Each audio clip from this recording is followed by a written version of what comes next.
네, 오늘 말씀은 우리 출애굽기 6월절 제정에 관한 말씀인데 재앙 피하기. 애굽의 10가지 재앙을 어떻게 피할까? 그 마지막 재앙은 특별히 이 삶과 죽음이 달린 문제인데 어떻게 재앙을 피할 수 있을까? 아, 피구나. 피가 답이구나. 아, 예수구나. 예수가 답이구나. 예수를 통해 우리의 재앙을 피할 수 있구나. 그래서 애굽에서 탈출해서 우리가 하나님 나라에 이룰 수 있구나. 물론 이 메시지를 가지고 이 본문이 있고 이러한 사건들이 있었던 거예요. 그러니까 우리는 이 본문에서 그러한 메시지를 이렇게 길러낼 수 있지만 이때 당시에는 그런 것들을 몰랐을 거예요. 그리고 이 구약의 사람들은요, 이 하나의 샘플을 만들기 위해서 수많은 애굽의 장자들이 싹 죽었어요. 우리에게 어떻게 재앙을 피할 것인가를 가르쳐 주기 위해서. 이게 그냥 예수님이 비유로 든 이야기가 아니란 말이에요. 이건 실제 사건이에요. 자, 그런데 이 애굽의 10가지 이 재앙이 있단 말이에요. 애굽의 10가지 재앙. 그리고 그 재앙을 피한다라고 얘기했어요. 예수님의 피로 그 10가지 재앙을 피한다. 그런데 왜 하나님이 이 애굽에 이 10가지 재앙을 내리셨을까? 이들이 받은 10가지 재앙은 무엇과 관련이 있을까? 여러분, 무엇과 관련이 있을 것 같아요? 뭐 조금 이렇게 들으신 분은 이게 애굽의 10가지 신과 상관이 있다라는 걸 들어보셨을 것 같아요. 그건 이따가 잠깐 얘기하기로 하고요. 그 애굽의 10가지 신이라 그러면 그 신은 하나님이 신을 심판하시는 거구나. 여기 나오거든요. 내가 그 밤에 12절에요.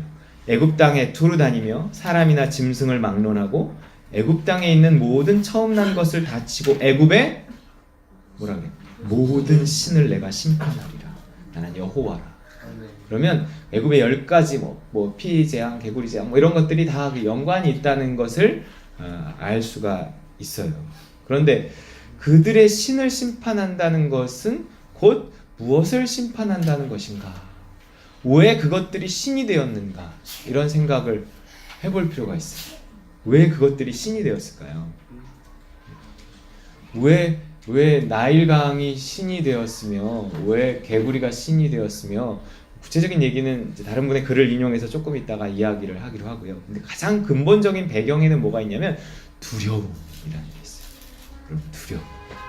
어떤 것을 두려워하거나 욕심과 두려움은 동전의 양면 같은 건데 우리가 이렇게 뭔가 욕심을 내는 순간 그 욕심 내는 것을 얻지 못하면 어떻게 하지 하는 두려움이 이렇게 와요. 그래서 우리 애는 그냥 지 먹고 살 거 태어나는 거야. 뭐 먹고 살기만 하면 되지. 라고 생각하고 나는 뭐 애를 그냥 자유롭게 편안하게 뭐 이렇게 키울 거야. 까지는 좋은데 그 다음 금방 드는 생각은 그런 이야기를 하면 누군가 이렇게 말한다는 거죠. 뭐라고 말해요? 아이고 그렇게만 되면 좋게. 야, 평범하게 사는 게 제일 힘들어. 우리나라에서 그냥 먹고만 산다는 게 얼마나 힘든 건데. 막 악착같이 키워도 그렇게 될까 말까인데 그렇게 널널하게 키우면 애가 어떻게 될 것 같아? 책임질 거야? 애가 나중에 그 자기 독립 못하고 엄마 의지해서 살면 어떡하려고 그래? 이러면 슬슬 두려움이 밀려오기 시작합니다. 나는 그냥 욕심을 버린다고 한 건데, 욕심을 내지 않는다고 하는 건데, 욕심을 내지 않는 순간 어느 지점이 딱 지나면 두려움이 생겨요. 그래, 내가 욕심을 안 내는 것까진 좋은데 이런 일이 일어나면 어떻게 하지? 하는 두려움이 이렇게 생긴단 말이에요. 욕심과 두려움은 동전의 양면 같은 건데요. 그래서 그 애굽 사람들의 욕심이 무엇이며 애굽 사람들의 두려움이 무엇인가가 애굽의 10가지 재앙에 그대로 드러나 있는 거예요. 그래서 그들이 두려워하는 것이 그들의 신이 되는 거예요. 그들이 욕심내는 것이 그들의 신이 되는 거예요. 그래서 하나님은 애굽의 신들을 쳤다는 것은 그들의 욕심과 두려움에 대하여 심판했다라는 거예요. 이 두려움은요, 이 애굽은 세상을 상징하기 때문에 모든 인간의 두려움을 말하는 거예요.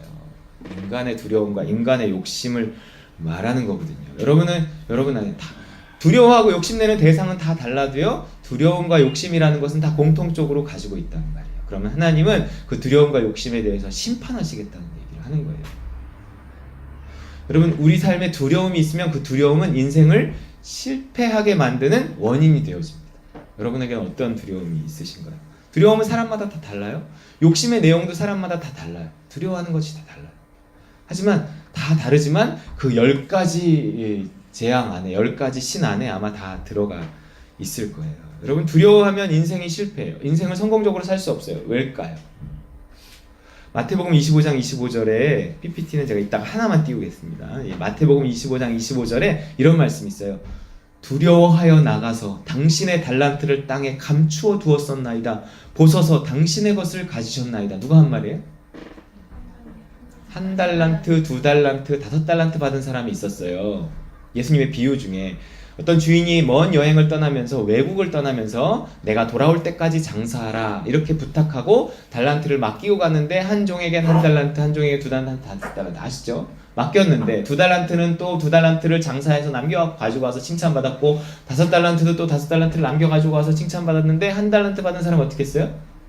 그걸 감춰두고 주인이 왔을 때 그대로 돌려줬어요. 그러니까 주인이 잘했다 그랬나요? 아니에요. 책망했어요. 너 뭐 한 거냐 이랬단 말이에요. 그럼 그 1달란트 받았던 사람은 결국 그 1달란트 받은 것마저 빼앗겨버리고 그 사람은 쫓겨나게 되었단 말이에요. 인생을 어두운 가운데 사는 거예요. 어두운 가운데 쫓겨나서 울며 이를 갈며 있으리라 그래요. 인생을 울며 이를 갈며 사는 사람이 있어요. 항상 한탄하며. 그 가장 근본적인 원인은 뭐냐면 두려움이에요. 항상 두려움이 바닥에 깔려 있으니까 뭘 못해요. 두려움이 깔려 있으니까 하지 않아도 될 것까지 해요. 그렇게 두려움과 욕심에 사로잡혀 일생을 살면 그것은 바깥의 삶이에요. 잔치하는 그 안쪽의 삶이 아니라 잔치하는 집 바깥쪽의 삶이에요. 어두운 삶이에요. 삶이 어두워요. 기쁨이 없어요. 그렇게 사는 사람. 그 다음에 우는 삶이에요. 그 사람에겐 기쁨이 없고 눈물이 있어요. 후회가 있거든요. 일을 가는 삶이에요. 억울한 거예요. 인생이 나중에 막 되게 억울해요. 이렇게 자기의 삶을 마감하는 사람들이, 이렇게 살다가 이렇게 마감하는 사람들이 참 많아요. 그러면 이 사람들의 인생을, 이 애굽 사람들의 그 인생을 이렇게 실패로 만드는 가장 근본 원인, 인간의 삶을 실패로 만드는 가장 근본적인 원인이 뭔가? 뭐라고요? 두려움이 깔려있는 거예요. 두려움. 여러분, 두려워하면 인생이 실패합니다. 어떤 이유로든. 자, 그 두려움은 언제부터 시작됐을까요? 우리의 인생을 실패하게 하는 그 두려움의 가장 출발은 언제였을까요? 창세기. 출발은 뭘까요? 그럼 창세기 봐요. 창세기. 창세기 3장 10절 뭐라고 나올까요? 한번 찾아보실래요? 성경을 한번. 원래 다른 교회 이런 거 잘 안 보여줘요, PPT. 성경을 찾으라 그래요. 연습이 잘 안 돼갖고. 근데 이제 찾기 시작하면 쟤는 왜 자꾸 안 찾게 하냐면 전하고 싶은 말이 많은데 성경을 찾으라고 하면 시간이 걸려서. 3장 10절 무슨 얘기가 나올까요? 아담과 하와가 선악과를 따먹고 배불렀다. 그래서 등 따시게 잘 잤다. 그래서 하나님이 야 너네 왜 따먹었냐? 그랬더니 글쎄요 뭐 이렇게 하지 않았어요. 읽어볼까요? 시작. 이르되 내가 동산에서 하나님의 소리를 듣고 내가 벗었으므로 두려워하여 숨었나이다. 여기에 두려움이 제일 처음 등장해요. 인간의 두려움의 출발이에요. 인간이 두려움이 시작된 이유는 뭘까요? 갑자기 그 무슨 빙하기가 찾아와갖고 먹을 것이 떨어지고 막 이래갖고 인간에게 두려움이 찾아오기 시작했을까요? 그리고 막 짐승들이 자기들을 잡아먹는 걸 보고 두려움이 시작됐을까요? 그런데 그 두려움이 태어난 아이한테 그대로 유전됐을까요? 아이들도 두려워한단 말이에요. 그런 것들은 후천적으로 습득된 건 유전되지 않아요. 뭐 진화론자라 그렇게 이야기를 한 것이. 근데 우리는 날 때부터 두려워한단 말이에요. 그건 아주 오랜 세월 그 뭐 수렵 생활을 통해 뭐 생겨난 두려움이 유전된 것이다. 뭐 그렇게 말할 수도 있겠지만 성경은 그렇게 안 말해요. 두려움의 출발은 뭐라 그래요? 선악과를 따먹은 범죄한 사실 때문에 그래요. 그러면 아담과 하와가 범죄해서 생긴 두려움이 왜 그 자손의 자손까지 이르렀을까요? 범죄의 결과가 유전되기 때문에 그래요. 범죄의 결과가 뭐예요? 아담이 땅 성하거나가 이미 소화돼서 다 끝나버렸는데 그로 말미암아 하나님에게서 멀어진 거예요. 떠난 거예요. 하나님께 쫓겨난 거예요. 그 결과의 유전이 계속되고 있어요. 그래서 하나님에게서 멀어진 채로 인간은 태어나요. 그래서 우리 아주 어린 아이들에게도 두려움이 있는 거예요. 결국 두려움의 시작은 뭐예요? 관계의 멀어짐이에요. 하나님과 관계가 멀어졌기 때문에 그래요. 그 관계는 왜 멀어진 거예요? 죄 때문에 멀어진 거예요. 그러면 우리에게 있어서 두려움의 문제를 해결해야 인생의 문제가 해결되고 인생을 성공적으로 살아갈 수 있고 바깥 어두운 데서 울며 일을 가지 않을 수 있어요. 그리고 몇 달란트를 받았던 장사하는 삶, 용기 있게 하고 싶은 것 다 하면서 사는 삶을 살 수 있어요. 네. 그러면 삶을 자유롭게 살았는데도 불구하고 하나님이 너 잘했다 그러고 더해서 상을 주시는 삶을 살 수 있어요. 그 두려움의 문제를 어떻게 해결해요? 죄의 문제를 해결해야 된단 말이에요. 그래서 그 죄의 문제를 해결하기 위해서 뭐가 필요하다고요? 피가 필요하다는 얘기를 하고 있는 거예요. 네. 그래서 애굽의 모든 재앙을 벗어나게 하기 위해 이 택한 이 히브리인들에게는 당시는 아직 이스라엘이라고 하기는 국가적인 조직이 갖춰지지 않았기 때문에 히브리인들이었어요. 이 히브리인들에게 하나님께서 뭘 주신 거예요? 피를 주신 거예요. 그래서 그 피를 통해서 이 모든 재앙으로부터 벗어났어요. 그 얘기는 뭐냐면 두려움으로부터 벗어났다는 것이고 욕심으로부터도 벗어났다는 것이고 결국 피를 통해 하나님과의 관계가 회복되었다는 거예요. 그래서 우리로 하여금 하나님과의 관계를 회복하게 하는 그 피, 그래서 두려움과 욕심의 문제를 해결해서 인생의 문제를 해결하고 내 삶을 행복하게 만드는 그 피가 누구의 피라는 거예요? 예수 피라는 얘기예요. 이 6월절 사건을 통해 하나님이 수많은 애굽의 백성들을 치시고 그 난리를 통해서 수백 년의 어떤 이 스토리를 통해서 우리에게 전달하고자 하는 주된 메시지입니다. 이 두려움은요, 관계를 깊어지게 하지 않아요. 이게 두려워하여 또 짝이 뭐예요? 두려움과 뭐가 있어요? 창세기 3장 10절 두려워하여 숨었나이다. 이런 두려움과 뭐가 상관이 있냐면 숨는 것과 상관이 있어요. 하나님에게서 이렇게 멀어진다는 얘기를 하는 거예요. 여러분 두려움이 자꾸 우리 안에 있잖아요. 그럼 하나님 멀어져요. 두려움이 있으면 두려움이 나를 종삼아요. 그래서 그 두려움 때문에 뭘 하고 뭘 하지 않아요. 근데 그 두려움 시키는 대로 하다 보면 하나님에게서 멀어지지 가까워지지 않아요. 우리가 또 이렇게 교회를 잘 다니던 사람이 어느 날 교회를 안 다니게 될 때 그 안 다니게 되는 배경을 이렇게 살펴보면 두려움이 그 안에 있다는 것을 알게 돼요. 어떤 두려움인가를 보면 대부분 이제 어떤 일 때문에 못 나오는 경우가 많이 있거든요. 그러면 일 때문에 못 나올 수는 있어요. 일 때문에 못 나올 수는 있지만 과연 그 일이 왜 교회를까지 나오지 못하게 하는 원인이 되는가를 보면 내가 결국 그 일이 아니면 죽을 것 같은 거예요. 그 일이 아니면 내가 불행해질 것 같은 거예요. 그러니까 뭔가 그 일이 나에게 있어 굉장히 중요한 것이 되어지고 두려움의 대상이 되어지고 그 일이 욕심의 대상이 되고 그 일이 나에게 어떤 우상이 되고 그리고 그 우상의 어떤 지배를 받고 욕심과 두려움의 지배를 받아서 하나님으로부터 멀어질 뿐만 아니라 교회로부터도 자꾸 이렇게 멀어지고 한 번 멀어지고 두 번 멀어지고 이러면 나중엔 신앙마저 까먹고 이렇게 되더라고요. 그리고요, 우리가 이 두려움을 가지고 있으면 두려움을 가진 채 신앙생활을 열심히 해도요, 교회를 나오고 안 나오고를 떠나서 교회를 나와도 두려움 때문에 나오잖아요. 그러면 하나님과의 관계가 깊어지지 않아요. 두려움은 항상 숨게 돼요. 교회를 나왔는데도 숨는 사람이 있어요. 그래서 교회를 무서워서 교회를 안 나갈 수는 없는데 벌 받을까봐 교회를 나가도 거기서 하나님께 숨고 싶은 그런 심리가 있어요. 그런 심리를 가진 사람들이 교회의 앞자리에 앉을까요? 뒷자리에 앉을까요? 금자리에 앉을까요? 동자리에 앉을까요? 동자리를 넘어 똥자리도 있는 것 같은데 우리 교회는 여기가 다 금자리예요. 뭐 이게 한 1000명 된다고 생각해보세요. 여기 다 금자리예요, 여기까지는. 그래서 우리 교회는 은자리나 동자리는 없습니다. 다 뭐 시야에 들어오고 목소리 다 들리기 때문에 뭐 그런 건 없어요. 근데 그렇게 정말 막 이렇게 일부러 텅텅 비었을 때 와도 뒷자리에 앉는 사람들이 되게 많아요. 숨는 거예요.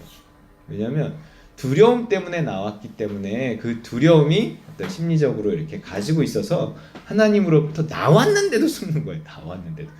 에덴 동산에서 도망간 것도 아니고 에덴 동산에 있는데도 나무 사이에 숨은 거예요.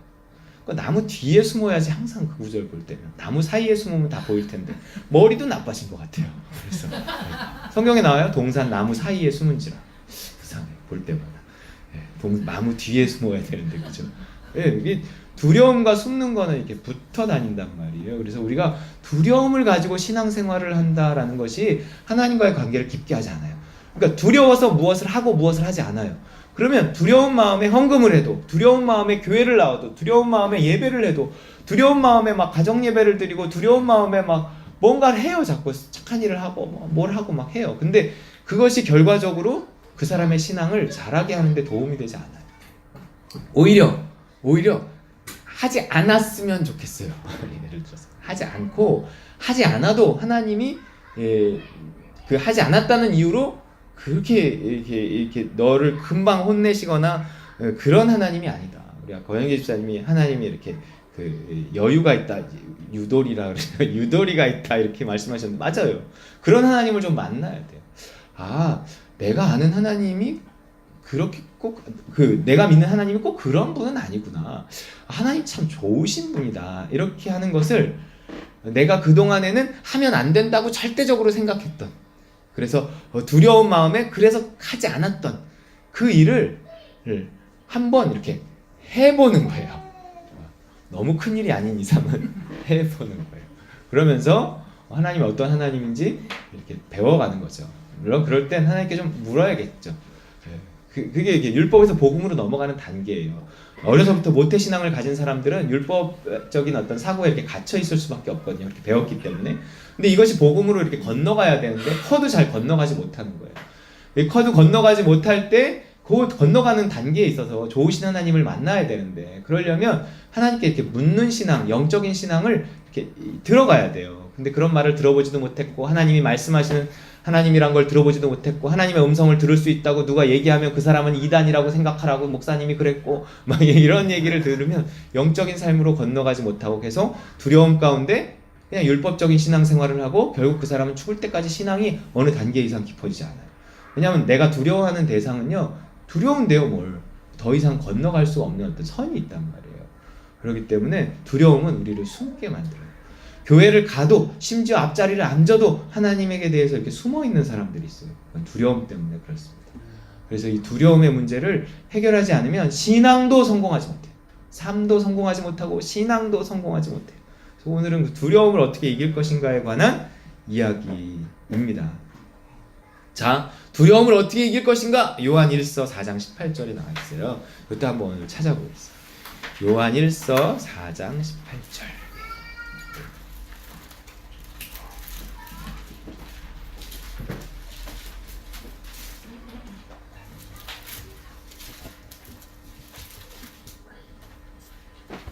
요한 1서 4장 18절 읽어보겠습니다. 시작. 사랑 안에 두려움이 없고 온전한 사랑이 두려움을 내쫓나니 두려움에는 형벌이 있음이라. 두려워하는 자는 사랑 안에서 온전히 이루지 못하였느니라. 아멘. 네. 어떤 신앙적인 두려움도 포함되는 두려움이에요. 내가 하나님을 경외해야지 두려워하면 안 돼요. 경외라는 것은 뭐냐면, 경외라는 것, 내가 누구를 사랑할 때 그 사랑의 대상에 따라서 뭔가 이렇게 너무 큰 분을 이렇게 사랑하면 경외감이 생겨요. 좋은데도 무서워. 공존할 수 없는 두 가지 감정이 같이 섞여 있는 거예요. 너무너무 좋은데 또 한쪽으로는 두려운 마음이 있는, 그 두 가지 공존할 수 없는 두 가지 마음이 같이 있는 상태가 경외감이에요. 이건 하나님을 사랑할 때 그런 마음이 있는 거거든요. 근데 사랑은 대상에 따라 갖는 마음이 조금씩 다르기는 해요. 자, 온전한 사랑이 두려움을 내쫓고 사랑 안에 두려움이 없고 있어요. 두려움의 문제를 해결해야 인생의 문제를 해결하고 신앙의 문제도 해결할 수 있는데, 그 두려움은 어떻게 해결하는가? 무엇으로 해결한다? 두 글자? 사랑이에요. 사랑이에요. 이게요, 두려워하는 마음을 계속 가지고 있으면요, 신앙적으로도 그렇고 인생을 해서도 그렇고 형벌이 찾아와요. 이 애굽의 10가지 재앙이 왜 찾아왔느냐? 두려움 때문에. 애굽 사람들의 10가지 두려움 때문에 10가지 재앙이 찾아오는 거예요. 여러분이 어떤 것을 두려워하든지 두려워하는 그 일이 결국 생겨요. 그것이 두려움에 따른 형벌이에요. 여러분 뭘 두려워하시나요? 네. 여러분 두려움과 욕심이 내 자식에게 대해서 어떤 두려움과 욕심이 있을 수도 있고, 어떤 물질에 대해서 두려움과 욕심이 있을 수도 있고, 내 건강에 대해서 두려움과 욕심이 있을 수도 있고, 그것이 어떤 재앙의 형태로 이렇게 찾아온다니까요. 내가 그것을 계속적으로 두려워하거나 계속적으로 그것에 욕심을 사로잡혀 있으면 그것이 신이 돼, 곧 우상이 된단 말이에요. 근데 하나님은 어떤 하나님이냐면 우상과 싸우시는 하나님이에요. 애굽의 모든 신을 심판하는 하나님이에요. 여러분 안에 하나님 외에 다른 신이 있으면, 뭔가 두려워하고 욕심을 내는 다른 신이 있으면 하나님은 그 신을, 그 우상을 심판하게 됩니다. 그래서 우리 그림 하나 보여줄까요? 예. 이거는 그 성루이 시편의 사파, 성루이 시편의 사파로 들어가 있는 파리 국립도서관에 있는 그림인데, 이제 10가지 재앙을 한 그림 안에 뭐 포함시켜서 이렇게 그려놓은 거예요. 내가 그 밤에 애굽 땅에 두루 다니며 그랬어요. 근데 이 두루 다니며 애굽의 장자들을 친 것이 사탄이었을까요? 하나님의 사자였다 그러는데 다른 말로 하면 뭐예요? 천사예요. 여러분, 천사가 무슨 좋은 일만 한다고 생각을 하죠. 근데 천사는 사람을 죽이기도 해요. 그래서 천사는 하나님의 대리인이에요. 근데 하나님은 누군가를 살리는 일을 하는 것뿐만 아니라 죽이는 일을 하신단 말이에요. 그래서 내가 그 밤에 애굽 땅에 두루 다니며 사람이나 짐승을 막론하고 애굽 땅에 있는 모든 처음 난 것을 다 치고 애굽의 모든 신을 내가 심판하리라. 나는 여호와. 하나님은 심판하시는 하나님인데 무엇을 심판하시는가? 우리의 두려움과 욕심에 대해서 심판하신다는 거예요. 그래서 두려움에는 형벌이 있다라고 하는 것입니다. 여러분 안에 어떤 두려움과 어떤 욕심이 있어서 나로 하여금 이렇게 좌지우지하게 하는지 생각해 봐야 돼요. 제가 글을 하나 읽어드릴게요. 고고학에 따르면 10가지 재앙들은 애굽 사람들이 섬기던 신들과 관련이 있었다. 나일강 근원의 수호자인 크눔, 나일강 홍수의 신 소티스, 나일강의 악어신인 세펙 등이 나일강 관련 신들이었다. 뭔가 자기들을 살린다고 생각했던 나일강이 자기들을 피가 되어서 죽이고 있는 거예요. 나일강을 피로 만들어 악취가 나고 마실 수 없게 만드는 것은 이들 신들에 대한 심판이었으며, 또한 이제 이 신을 의지하고 있는 그 사람에 대한 심판이었죠. 또한 나일강은 범람을 통해서 옥토를 쏟아내게 되고 그로 말미암아 풍성한 수확을 얻을 수 있었다. 나일강이 범람했을 때 생긴 웅덩이에 개구리가 서식하게 되는데 개구리의 등장은 곧 풍성한 수확의 상징이어서 애굽인들은 개구리 모습을 한 헤케트 신을 섬겼다. 하나님이 두 번째 재앙으로 개구리를 나오게 하셨다가 죽어서 악취가 나게 하신 사건은 애굽인들의 신인 헤케트에 대한 심판이었다. 가축에 가득한 파리와 돌림병과 악성 종기 재앙은 황소의 신인 아피스, 암소의 신인 하토르, 질병을 책임지는 신인 세크메트 등에 대한 심판이었다. 우박 재앙은 하늘의 신인 누트와 대기의 신인 슈, 곡식의 신인 세트 등에 대한 심판이었으며, 메뚜기 재앙은 메뚜기 피해를 당하지 않게 막아주는 신인 그 세라피스에 대한 심판이었다. 흑암 재앙은 애굽인들이 섬기던 태양신에 대한 심판이었으며, 마지막 결정적인 재앙이었던 초태생의 죽음 재앙은 생명 수호신인 셀케트는 물론 신으로 추앙받던 바로왕에 대한 심판이었다. 이처럼 하나님이 바로의 완악에 대한 대응으로 애굽에 내린 10가지 재앙은 애굽인들이 섬기던 신들에 대한 심판이었으며, 하나님이 온 세상을 주관하시는 창조주며 주권자임을 드러내는 것이었다. 그래서 이번에 글을 제가 좀 인용을 했습니다. 자, 좋아요. 그래서 여러분에게 두려움의 문제가 해결돼야 인생의 문제, 신앙의 문제가 해결되는데 그것은 하나님의 사랑으로만 해결된다는 거예요. 그럼 결국 우리가 하나님의 사랑을 받을 수 있는 비결은 뭐예요? 그것이 피라는 거예요. 피. 우리가 하나님과의 관계를 회복해야 하나님과의 관계를 회복해야 하나님의 사랑을 받잖아요. 근데 그 관계가 뭐 때문에 깨졌어요? 죄 때문에 깨졌어요. 그러니까 죄의 문제를 해결해서 하나님과의 문제를 해결하고 하나님의 사랑을 받아야 두려움에서 자유할 수 있어요. 근데 그 출발이 되는 죄의 문제를 해결하는 게 뭐예요? 피라는 거예요. 성경이 뭐라고 말하냐면, 따라해볼까요? 피 흘림이 없은즉 사함이 없느니라. 다시 말해 피를 통해 죄가 사해진다는 거예요. 그래서 피가 아주 중요해요.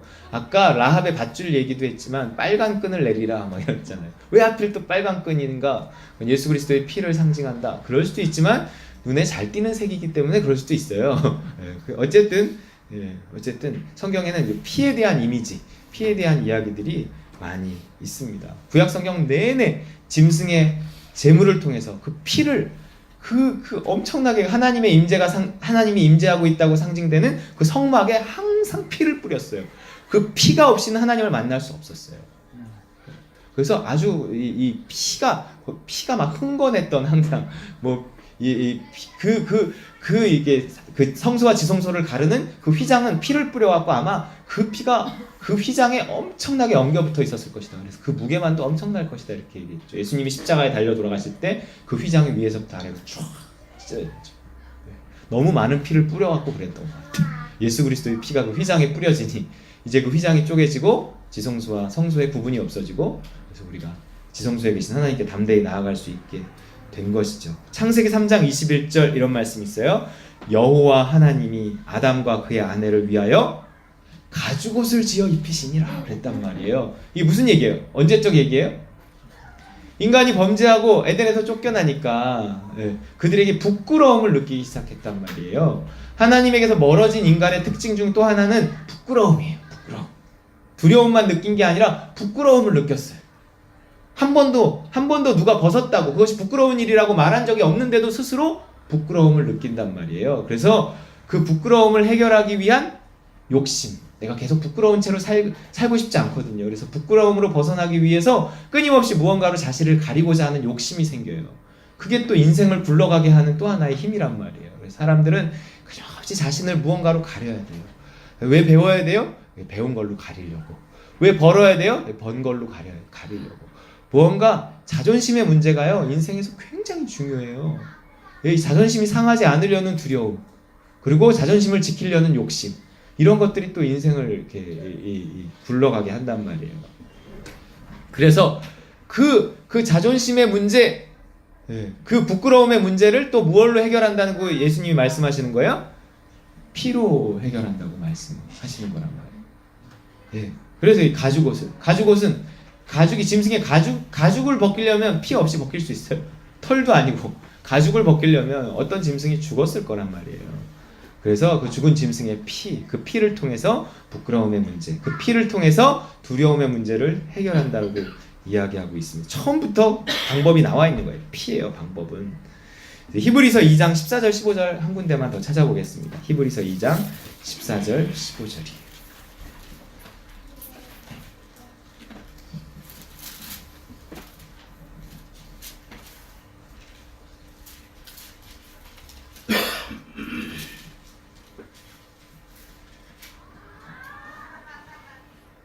읽어보겠습니다. 히브리서 2장 14절 15절 시작. 자녀들은 혈과 육에 속하였음에 그도 또한 같은 모양으로 혈과 육을 함께 지니심은 죽음을 통하여 죽음의 세력을 잡은 자 곧 마귀를 멸하시며 또 죽기를 무서워함으로 한평생 매여 종노릇하는 모든 자들을 놓아주려 하심이니. 여기도 두려움에 관한, 뭘 두려워한다는 거예요? 사람은 죽음을 두려워한다는 거예요. 그게 인간의 가장 근본적인 두려움의 바탕에는 내가 뭣도 두려워하지만 가장 그 바탕에는 죽음에 대한 두려움이 있는 거예요. 그러니까 죽지 않으려고 나머지 두려움들을 다 갖는 거예요. 그러면 이 죽음에 대한 두려움은 왜 생겼을까요? 죄를 짓고 하나님에게서 멀어졌기 때문에, 생명에서 멀어졌기 때문에 그러는 거예요. 이것이 하나님 없이 다른 어떤 것들을 자기한테 끌어모은다고 해서 죽음에 대한 두려움이 없어지는 것이 아니에요. 죽음에 대한 두려움, 죽음에 대한 공포, 우리의 모든 인간의 두려움의 가장 근본이 되는 죽음에 대한 공포는 무엇으로 없어질 수 있는가? 생명의 근원 대신 다시 하나님과의 관계를 회복해야 돼요. 하나님에게로 돌아가야 돼요. 죄의 문제를 해결해서 하나님과 화목해야 돼요. 그래서 하나님의 사랑을 받아야 돼요. 왜 죽음이 또한 두려운 것이냐면, 그리고 왜 하나님의 사랑으로 죽음에 대한 두려움이 해결되냐면, 이 죽음은 뭘 말하냐면 모든 사랑으로부터의 끊어짐을 말하는 거예요. 사람이 뭘 두려워하냐면 내가 저 사람의 사랑을 받지 못하면 어떻게 하지? 하는 두려움이 있는 거예요. 그래서 그 두려움 때문에 그 사람의 사랑을 받으려고 끊임없이 나를 무언가로 가려서 치장하고, 그리고 그 사람이 좋아하는 일을 하고, 그래서 그 사람의 종이 되고, 이게 다 사랑을 구걸하는 거예요. 그래서 우리가 그 사랑을 구걸하며 그 얼마 안 되는 사랑을 끌어모아서 내가 두려움을 그나마 조금 없애면서 일생 그 사랑의 종이 되어, 혹은 두려움의 종이 되어 사람들은 살아가는 겁니다. 그런데 우리가 결국 그 죽음에 대한 그 죽음을 가장 근본적으로 두려워하는 이유는 그 사랑이 끊어지기 때문에 그래요. 모든 내가 가지고 있던 얼마 안 되는 사랑이지만 그 모든 사랑으로부터 끊어져서 알지 못하는 곳으로 갈 거라는 그 두려움이 사람에게 너무너무 큰 거예요. 그렇기 때문에 나는 알지 못하는 모든 사랑이 끊어지는 두려운 곳으로 가지 않는다는 확신이 있어야 돼요. 나는 어디로 가는 거예요? 그러한 어둠에 던져지는 것이 아니라 확실한 곳으로 가는 거예요. 천국에는 그 태양이 없어요. 하나님이 그 어린 양이 그 빛을 비춰서 그것은 너무 환한 곳이 돼요. 근데 지옥은 불이 타오르는데도 어두운 곳이, 불안한 곳이란 말이에요. 모든 사랑이 끊어지고 두려움이 있는 곳이 지옥이에요. 그래서 우리가 가는 곳이 확실해져야 돼요. 어디여야 돼요? 빛이 있는 천국. 그래서 거기에서 하나님의 사랑을 기대해야 돼요. 나는 죽음을 통해 모든 사랑이 끊어지는 것이 아니라 죽음을 통해 더 큰 하나님의 사랑 가운데로 들어간다는 확신이 있어야 돼요. 믿으십니까? 근데 그 확신이요, 이론적으로 생겨나는 게 아니란 말이에요. 내가 이런 말을 한다고 여러분이 두려움이 없어지는 게 아니에요. 실제 하나님의 사랑이 여기서부터 이렇게 느껴지고 누려지는 만큼만 내가 죽음 이후에 받게 될 하나님의 사랑에 대해 소망을 하게 되고, 그만큼만 두려움에서 자유하게 되어진다는 거예요. 그래서 여러분, 죽기를 무서워함으로 일생에 매여서 종로로 타며 사는 자를, 종처럼 기쁨 없이 어두움 가운데 울며 이를 가는 인생으로 마무리할 우리들을 건지시기 위해서 누가 오셨어요? 예수 그리스도가 오셨다고 말하는 거예요. 그래서 우리의 죄를 용서하기 위해서는 그분이 신으로 오셔서 되겠어요? 죄의 문제는 뭐로 해결되는데? 피로 해결되는데, 하나님의 아들이 아무리 오셨다 한들 야 내가 하나님의 아들이거든, 얘네들 다 용서, 이런다고 용서되는 게 아니에요. 하나님이 정한 법이 있기 때문에. 법은 뭐예요? 죄의 문제는 무엇을 통해서만 해결돼요? 피. 그래서 하나님의 아들이 육신을 입고 올 수밖에 없었다는 얘기를 히브리서가 하는 거예요. 자녀들은 혈과 육에 속하였음에 그도 또한, 예수님도 또한 같은 모양으로 혈과 육을 함께 지니신 이유는 죽음을 통하여, 곧 피 흘려서 죽는 것을 통하여, 목매달려 죽지 않았어요? 피 흘려, 전기고문 아니에요? 피 흘려 죽었어요. 피 흘려 죽는 죽음을 통해서 죽음의 세력을 잡은 자, 곧 마귀를 멸하신 거예요. 합법적인 방법으로 피를 흘려서 죄사함 받을 수 있다고 했기 때문에 하나님이 그 정한 법에 따라서 하나님의 아들 예수님이 육신을 입고 오셔 피 흘려 죽음으로 말미암아 그를 믿는 모든 자들의 죄를 사하신 거죠. 그래서 하늘에 계신 하나님과 땅에 있는 인간 사이 공중 권세를 잡고, 그래서 생명 되신 하나님으로부터 이 모든 생명을 끊어놓는 사망 권세를 잡은 자 마귀를 예수님의 피가, 그의 죽음이 없이 했다는 얘기를 하고 있는 거예요. 마귀를 멸하신 거예요. 그래서 우리가 공중 권세, 나와 하늘에 계신 하나님 사이에 있는 그 공중의 권세 잡은 자, 생명의 근원 되신 하나님으로부터 떨어뜨려 놓는 사망 권세 잡은 자 마귀를 이기고 하나님에게 도달하기 위해서는 누구 피를 붙잡고 가야 돼요?